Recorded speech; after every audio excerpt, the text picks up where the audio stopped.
This is Athletes as Educators with former pro basketball player, championship winning coach, and author Angela R. Lewis. Angie Lewis interviews current and former athletes who are passionate about sharing the lessons they've learned and the experiences that have shaped their lives. A resource for parents, a guide for student athletes, a source for current and former athletes, keys to transition off the court. Welcome to the Athletes as Educators podcast with Angela R. Lewis. Welcome to this episode of Athletes as Educators. I'm your host, Angie Lewis. I am so excited about the podcast today. We have Chamique Holdsclaw, one of my all-time favorite ball players. She won 3 national titles at University of Tennessee, was drafted first round pick for the Washington Mystics, played in the LA Sparks, also played for the Atlanta Dream, is an ambassador for the JED Foundation, which supports college students around mental health. Chamique, thank you so much for joining me today. Oh, thank you. I appreciate you having me as your guest. So we know that you had this amazing career, but I'm really interested in talking about what you're doing now and what you're passionate about now. Will you give our listeners a little bit of insight into all that you have going on? Wow. So it seems like I'm always, I'm going to say, running into things in different phases of my life. Mm-hmm. And if you ask me, would I be doing this? I would say 10 years ago, I would probably say no, because, I was really just in my basketball career. Like, that was like everything to me. I was really quiet, shy, and soft-spoken. But with some trials and tribulations, I just grew up. And I learned how powerful my voice was. And nowadays, I'm advocating for mental health. It's something that I've struggled with since I've been a young child. My dad is also schizophrenic, and I just really was encouraged to use my platform because, like my dad, he's one of those that doesn't have the ability to bring awareness to this ugly illness that has affected so many across the USA. So I was just tired of people like myself suffering in silence, and just wanted to get out there and help change the conversation about, surrounding mental health. Chamique, will you talk a little bit about the documentary that recently came out called Mind Game? And I saw it and was blown away. It really helped me identify some mental health concerns that some of my friends have that I totally just swept under the rug. So will you talk a little bit about why you decided to do the documentary and what have been some of the outcomes from it? Honestly, at first, when I was approached about the documentary, I was like, no way do I want to do this. Because, and growing up in a black household, you kind of keep your business in between those walls. Mm-hmm. You don't air your dirty laundry. But I just knew from sweeping stuff under the rug and keeping it so quiet, it will eventually explode. And I've experienced that. And so I just was empowered. I had the confidence finally to say, hey, you know what? I know this is going to help a lot of people. And it was tough filming it. And sometimes just really getting to the root of things that were really affecting me in my life and things that was limited. And honestly, I would just say being honest with myself. Rick was very, I won't say touch and go, very protective of me and my emotions, because people look at this documentary and they're like, wow, this is a good piece. But I live with this illness every day. So it's some days I'm like, get the camera out of my face. I don't want to do this. When my moods are a little all over the place, shifting. And so we had to work with that. So it was a process, but something beautiful came about it. It's a great educational piece, like you said, being able to help people of all ages and all races. So I'm just really proud of it. That God is using me, because everybody identifies me as Chamique Holdsclaw, here I go, airport the basketball player. But now to hear people say they're even more proud of me as a human being, that's like just a blessing I'm thankful for. You made a really great point, and I think it takes a lot of courage to be willing to be vulnerable and share your stories, because athletes are unique in our culture. And I agree with you 110%. Like, athletes have the ability to influence so many. So the fact that you've used your athletic identity to bring light to a really serious issue is definitely admirable. Will you talk a little bit about the culture of athletics and how being strong is often crippling for people, being strong all the time? Right. I think, what I experienced was, I've always been told, to push through things, be mentally strong. And so when I was experiencing these emotional difficulties, I looked at it as a weakness. I personally didn't know much about mental health. And I know I also let the stigma of it affect me. And I'm like, man, I'm stronger than this. I pushed through, my mentality is, man, I survived the hood, Right. like this, I'm stronger than this. And that's something that eventually, almost killed me because I was really, really ill and I was struggling with something, bipolar disorder, which creates, extreme moods, extreme highs to lows, high levels of irritability. And to have to play sports on top of that was really tough. I had teammates say like, oh my God, like we don't know what personality we're gonna get. Now I look back now and I'm like, wow, she did say that. They were calling me Sybil, the lady with all the different personalities.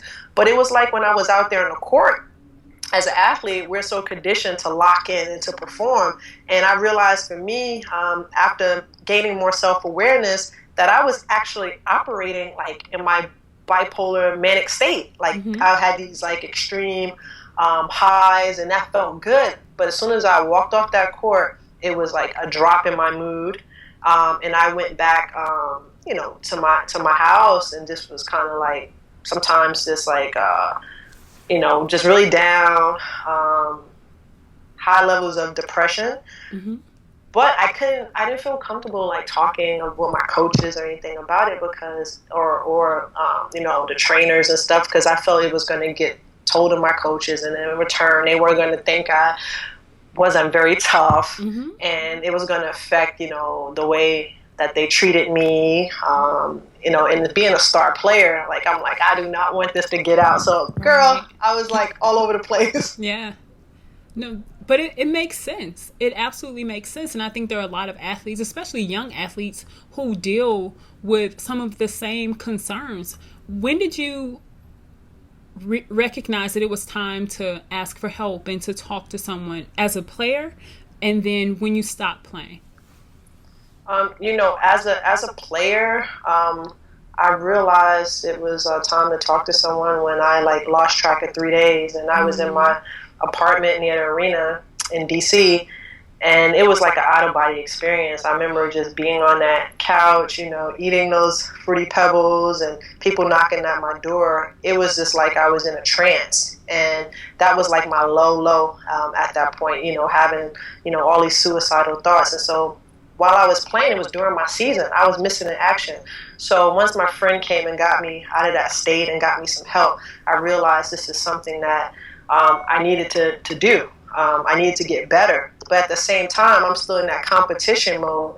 So a lot of people that experience these mental health issues, when you start to feel better, whether it be talking to a therapist or medication, we think, oh my God, we're great now. Yeah. And we stop taking our medication and we stop going to therapy. And that's what I did. And again, I moved on to LA, so I'm thinking, oh, things are great now, sunshine, I live a few blocks from the beach, and I'm just operating off of that. And then again, I found myself a couple of years later under suicide watch in the hospital. And for me, like, that was really life-changing because I felt like I lost hope, like no one was there for me, even though I had a tremendous support from friends and family.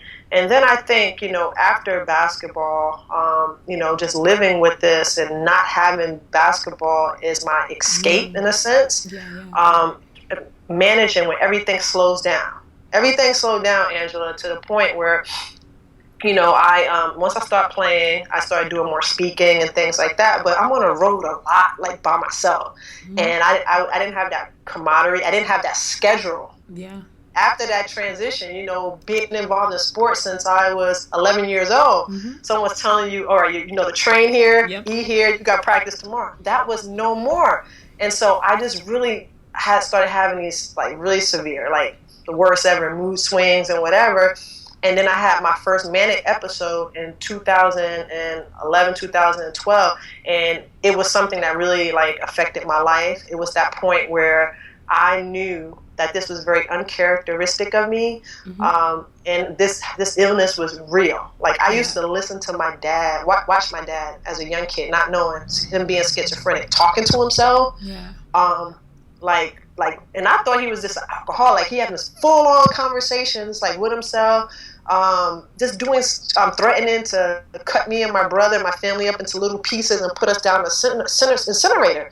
Like, later I found out that's what schizophrenics do. Like, they have hallucinations. So for me to, like, black out and to do something which involved the law, you know, to fire a weapon and to possibly that bullet could have strayed and hit someone else, 15 seconds could change my life. And I knew that it was time to make a change. So I rallied up the troops. Like, if I hurt my ankle and had surgery or something, like I tore my Achilles, I had the best doctors in the area. I'm having physical therapy. I'm making sure I'm on top of it. And so I had to treat my mind and my illness the same way. So I got my therapist, which is my psychologist. Then I got my psychiatrist. A lot of people don't know the difference. Psychiatrists is the ones that administer medication. A psychologist can't.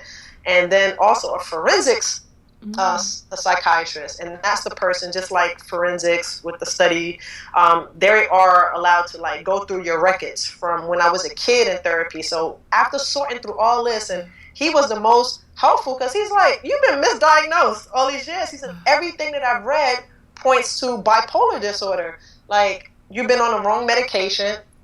And I'm just, like, so angry.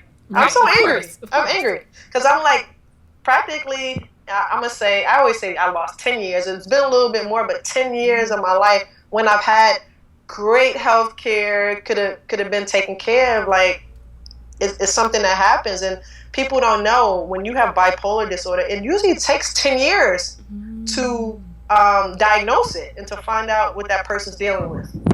Why is that? Why is the trend 10 years? Why does it take 10 years? Well, I think whenever someone goes to a doctor or a therapist, I think the initial thing, this is in my head, it's like the therapist only knows you if you're honest and you're open and you're talking about everything. A lot of people put up that protection where you're not really talking about your thoughts and your feelings because you don't want them to judge you. So, and then also, I think the reason it takes too long, because all doctors, they don't know you in the beginning, you know, and so they're like, okay, you're getting a little bit of depression. Oh, okay, you're feeling down. Let me start you out with this. But then you realize that doesn't work. And it's a kind of touch and go thing, because you're giving these medications if you need it. And sometimes you're bent over sick by one, so that doesn't work. So then you have to try another one. Well, this one may create another symptom. Or this one is making me more manic. So it's just really trying to figure it out. And then as we get older, we change, you know, hormones it's a whole bunch of science behind it. Right. And then, you know, it's like, hey, this is what you're dealing with at the end of the day. That can be, it sounds like that can be challenging for the person involved as well as those who are in the circle, like who are helping. Will you talk a little bit about your friends and how they were able to support you? Oh man, like, I've had some amazing friends, but I think whenever you're dealing with something like this where you change and it's a constant change, I've damaged a lot of, like, relationships with family, and it may not have been, like, abrupt, like me going off for somebody, but really distancing myself from people because I knew I was going through and I didn't want anybody to know that my secrets and my things. So I might not, you know, talk to my mother as much or deal with my brother because I don't want them to worry.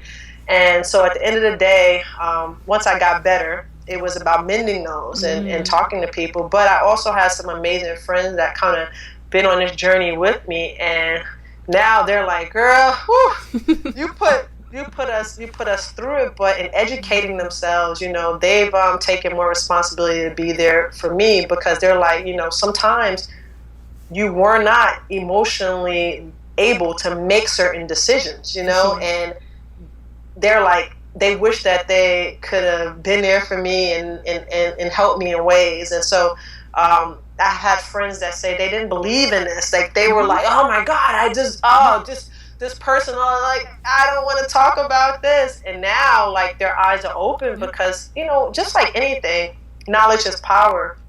And people have to be educated on this. And when it affects them closely, that's when it's like, wow, like, this is what's happening. And once they know now from my film and from just going to different events with me, hearing other people get up and share their stories, they realize this is real. Yeah. And so now they're out there. I have friends that are out there, like, getting on their family members, because we all got that relative that, he don't come out of the room, or, that are going through things, behavioral, whatever, young kids. And now they're like, hey, we need to get him some help, whatever. Because if you do it from day one, you hope to, take away any future problems or things that can, escalate and get that person healthy. You mentioned that sometimes distance created, like, you were distant from your family and friends because you didn't want them to know what you were going through. And as I talked to a little bit before we start the interview, like, I have a friend who goes through the same thing. And before I saw your documentary, like, I didn't know, like, I didn't fully understand. What are some things that, in addition to distancing, are there some things that family, friends, coaches should be looking for? That person that's definitely like, distance. That's the loner thing. Extreme, like, mood swings. Okay. Of course, coaches. You have players that go 0 to 100 like real quick. And I just encourage sometimes too. A lot of coaches. It's like, you have to accept it as a responsibility. Like, you're kind of like this kid's parent in a sense, and you have to invest the time in knowing what's going on with them at home, because a lot of time, like, athletics is an outlet, and you have these kids or whoever going through these mood swings, and you need to kind of like divulge a little bit and figure out what's going on. And it's the same thing I'm experiencing, like, on a corporate level in the workplace. We're all like, oh my God, this person does this all the time. Like, do we ever ask, hey, how's everything at home? Because different things affect people differently. People are going through divorces. I mean, an unfortunate situation yesterday happened at UCLA. It was a murder suicide, over some grades. Like, did anybody know this kid was going through these things and whatever? So friends or whoever, like, we need to take this serious and discuss and be open to talk. You know what I'm saying? And it's not being nosy. Like, if you care about somebody, just, hey, how are you feeling? Let's start worrying about, like, people's mental well-being. The mental well-being is something that needs to be brought to the forefront a lot more, like you mentioned. And you talked a little bit earlier about the African-American community and how it's taboo to even discuss mental health issues. How can people in the African-American community and other minority communities deal with mental health issues in a more public way that's not judgmental? Angela, I think it's just a matter, like, because when I first really started talking about my issues, and I'm a spiritual person going to church, and it's like, girl, you need to pray more. Your grandmother was up at church all the time, and da-da-da-da. And I'm like, I have a relationship with God. Are you really judging me right now? Right. But you have to just realize, like, I think the church is, I see the conversation shifting and changing now that I go. I remember I had a pastor say, hey, listen, we all go through seasonal depression. We do. And you got to pray. But if you're praying and it's not going away, you have a chemical imbalance. Yep. And you need to get to a doctor. And I think that has to be the conversation in all these churches. I believe in God. I believe in God as a healer.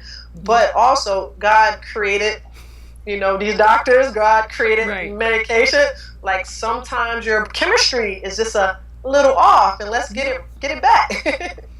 No, that's so true, and more people need to talk about it. But definitely, your athletic status creates even more awareness. And I always believe that when we are vulnerable and can talk about our experiences, to give other people permission to do the same. Similarly, Ruthie Bolton has a documentary that was recently released, and she talks about domestic violence. Oh, wow. Okay. Yeah, there are other athletes. How can more athletes feel comfortable with that? Because, anytime you're vulnerable, there's judgment that comes with it. Oh, definitely. I just think we're athletes. We're used to like that locker room. We're used to that support, and supporting other people and other athletes going through the same thing. We have to support our family in a sense. I mean, I had like Royce White who struggled in the NBA with it, and he's reached out to me. We're like communicating with each other, and hopefully spreading it to the next person. Meta World Peace, who I grew up with, Ron Ortez. I mean, we discuss it and different things that we could do to better our communities, and that's what it's about.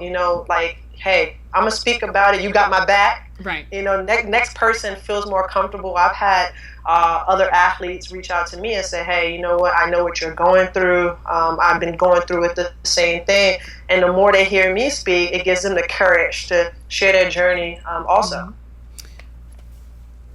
You talked about a number of professional athletes. What is being done, if anything, that you know of at the professional athlete level, whether it's WNBA or NBA or NFL, NHL, to help athletes who share mental health concerns? I think at first, like when I first was affected by my mental health, and it started really affecting my life off the court and stuff. I was afraid to talk about it. I'm a little bit older, so it wasn't a good conversation, wasn't a lot of resources available. Mm-hmm. But I think now with a lot of, great athletes struggling with this, the Brandon Marshalls, the Meta World Pieces, I think the leagues have taken notice, and the NFL and the concussions and effects from that. And now all leagues, have services for players. Now it's up to those players to utilize those services. And I think, when I was talking to Ron, Meta World Peace, we grew up together, so I always call him Ron. Yeah, no. When I talked to him in LA, and he on the panel, he was saying like he goes in the locker room, or he in the NBA, and other athletes are like, "Who's your therapist? I need your therapist." Like, and he's like, "Yeah." I'm like, "Here, man. Like, I'm willing to share the information," and that's great. Like, come on now. Like, we're able to talk about therapy, like, open and honest now, because athletes have to realize that if mentally you can get that rehab, that mental rehab, for sure, it's going to help you perform. Just like if you was getting your ankle better, it's going to help you perform better on the court. That's how you got to look at it, Yeah. Like, hey, this mental rehab is going to let me, focus and understand things better, so I can perform better. And that's how we got to look at it. And all athletes are trying to figure out how we can increase performance, right? Oh, always. That's why I was laughing today, because I'm visiting some friends and I'm in the gym, and I think this was the first day that I realized that, man, everybody is like taking some performance stuff to try to better themselves, to get leaner, to get faster. And I think I noticed it today because there were so many, I think school's out or whatever, and there's so many young kids on the courts and stuff, and I'm looking at energy drinks, I'm looking at pre-workout. I'm like, wow, people want to be great athletes and be in optimal shape. So let's not just focus on chop our heads off and throw our heads to the side and focus on the rest of our body. Let's just, the head is attached to the body. Let's take care of that also. You bring up, but that's key. Like, taking care of our mental and emotional state are essential to performing as an athlete, but then continuing on whether you're playing or not. What are some ways that you de-stress and that people can de-stress, because we live in a really high anxiety culture? Whoa, right. You're right about that.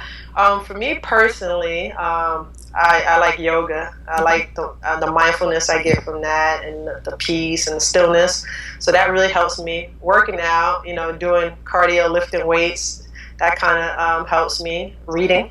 And sometimes just a matter of being in a quiet. We live in I would say a culture now, like it's always noise, like background noise. Like, people have to have the radio playing. Right. We're cleaning.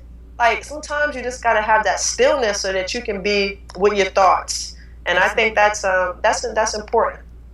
It is. But exercise, they say exercise, like 45 minutes of exercise is like taking a dose of like antidepressants. See, I was reading that. I was reading that a couple years ago, because a lot of people that I run across that are dealing with, they don't exercise. That's a release. You know what I'm saying? that's time. You put your headphones on, you have something focused, you're feeling good, you're releasing endorphins and things of that sort. So I always encourage people to try that. That's awesome. I think I need to work out more. Girl, we all need to. I was like, look, I told my friend, and you'll understand, like I trained still. Like I was really big into CrossFit, and then I hurt my shoulder, so then I started doing like a lot of cardio and lifting. So I was like, man, I got so skinny. So then I was like lifting for more like muscle. Now I got to shed. I was like, man, I got to lose 20 pounds. I'm like, let me get on this low carb diet. Right. Switch it up. And you brought up the point earlier about hormones, and that stuff is real. Once you get past 30 as a woman, it's like, what happens? It totally changes.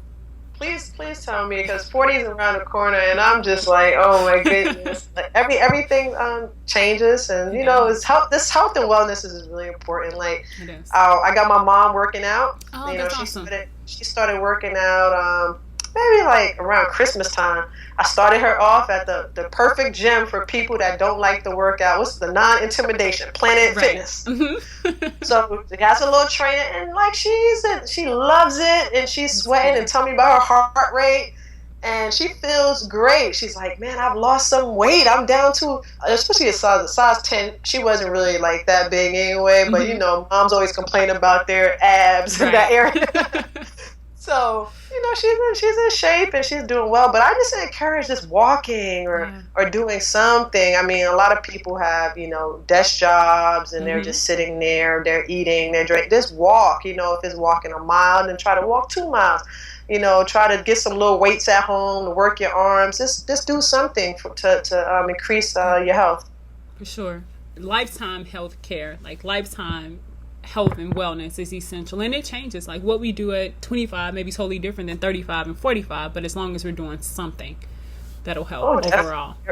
Yes, Angela, you're right. What advice do you have for your 21, 22-year-old self? Like if you could talk to her, what would you say? Wow, I would tell myself like to be in the moment, the present, to live in the present. I think I was always one of those that was just like, didn't really enjoy it. I was like thinking about the next thing all the time. Like, okay, what do I have to do next? Instead of like sitting there, I'm getting these awards, like really enjoying it. Like I would always be like, well, once I retire, that's when I'll probably like really understand it, But I just wish I would have just like took it in. I would have told myself just like patience, slow down, grasshopper, because I was always moving a mile a minute, and I think I would have placed more of a priority on taking care of myself, because I was always I'm very giving and nurturing to other people, and I think sometimes like being selfless, I'm the last person that I think about. And I've realized with age, if you can't take care of yourself, if you're not on point, you can't take care of nobody else. And so I'm just learning that. I learned that later in life, and I wish I would have known that. It's hard to learn how to do that if you don't have great models showing you what it looks like to take care of you. And sometimes when you have to be the one taking care of other people, like that's all so then that becomes your normal. Right. You're right. And the thing is, it's like I look at my mom now and the person she is, and I'm like, she's that person too. Like she takes care of everyone, and then when she's depleted and she's crying, it's like, oh my God, like I've done everything for everybody, and then where's and I'm like, oh mom, see, you gotta take care of you. Always take care of you first, and then give to others. But I don't know. I guess we got that from my grandmother, because she took care of the people at the church, took care of the people here. But she had that super prayer. Right. Will you give an example? What does it mean to take care of you? Oh, to take care of you. So if there's some young women listening, like who are in their 20s, and like, what does it mean to put you first when you have all of these people who seemingly need you?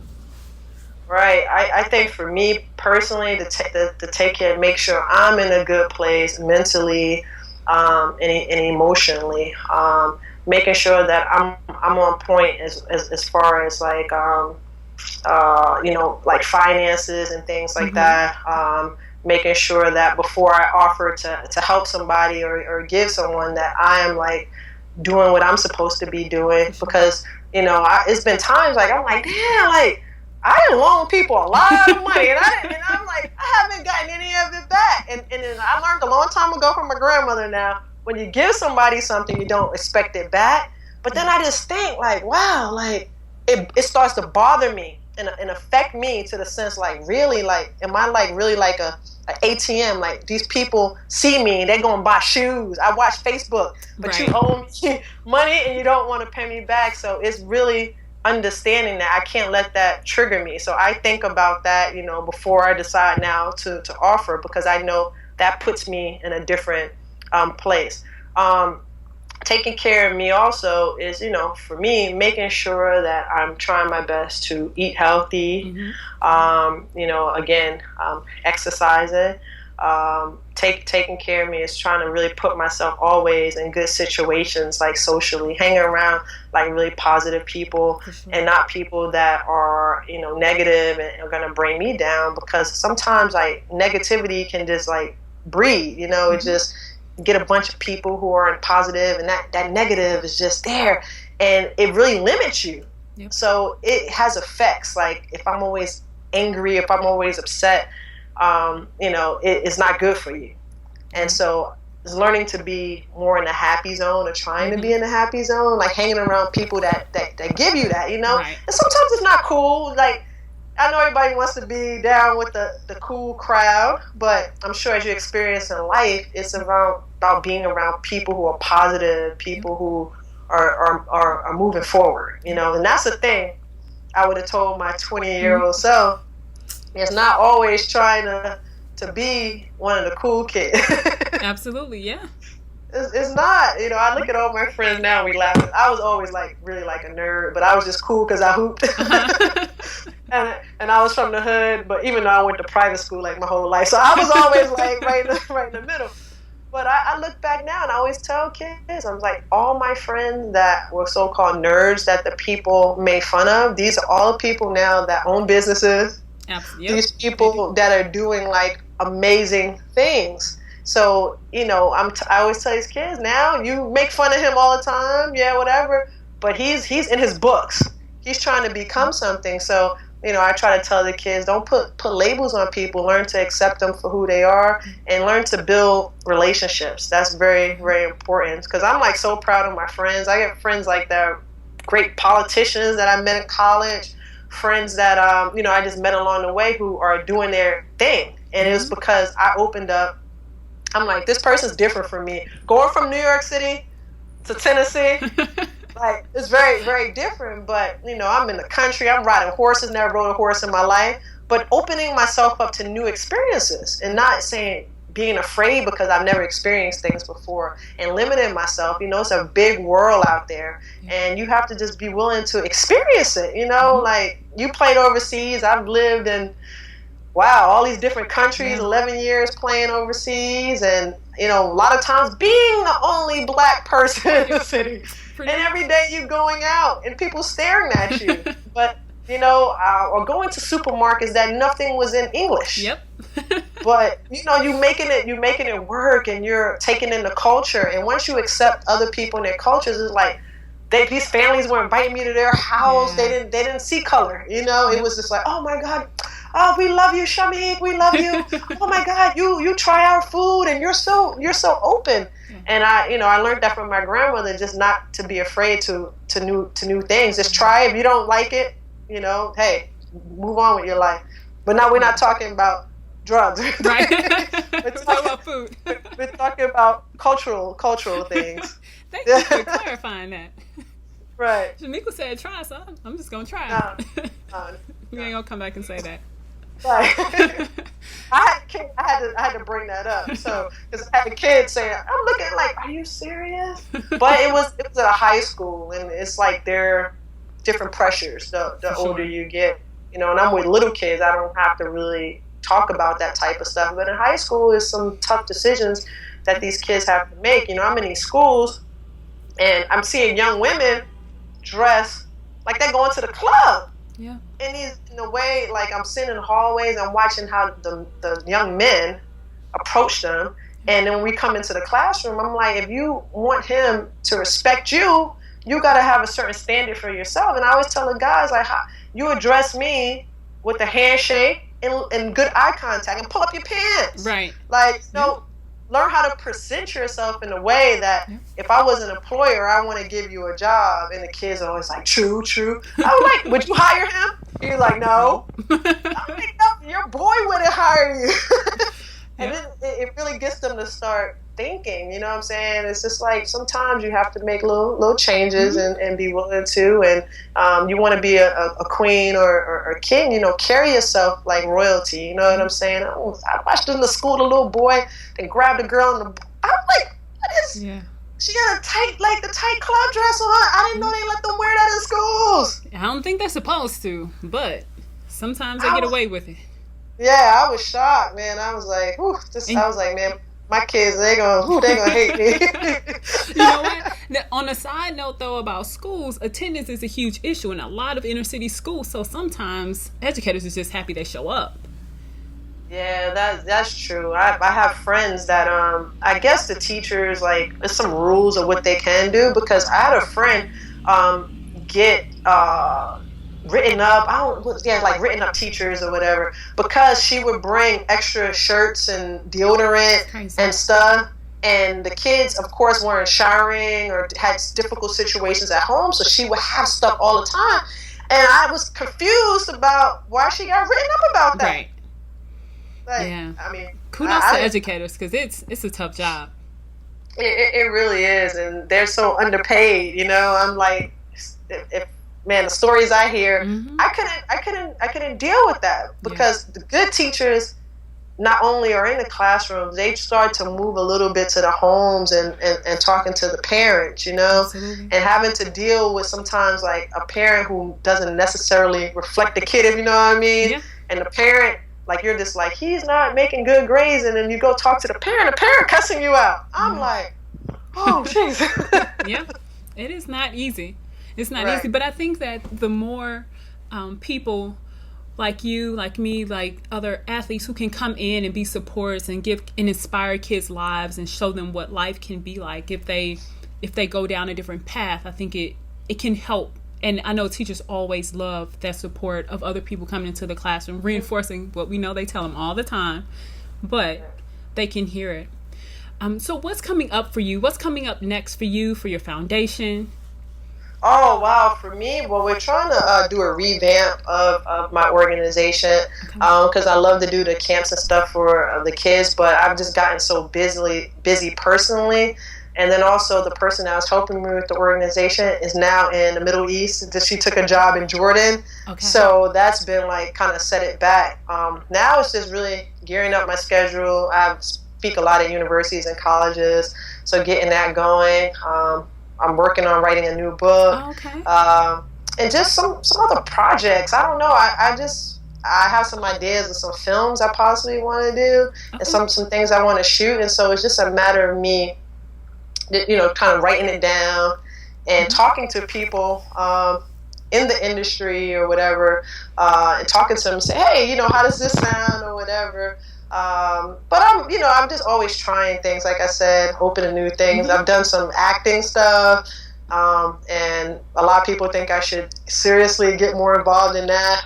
But it's just a matter of managing things for me, because I can't get too overwhelmed. You know, unfortunately, I have to really like monitor my moods, because this is something that just doesn't go away. It's something I live with every day. Like, people always think I'm just cured. Right. No, this is a constant struggle. And a lot of people don't know, a lot of people that suffer from bipolar disorder, it's hard for them to keep employment.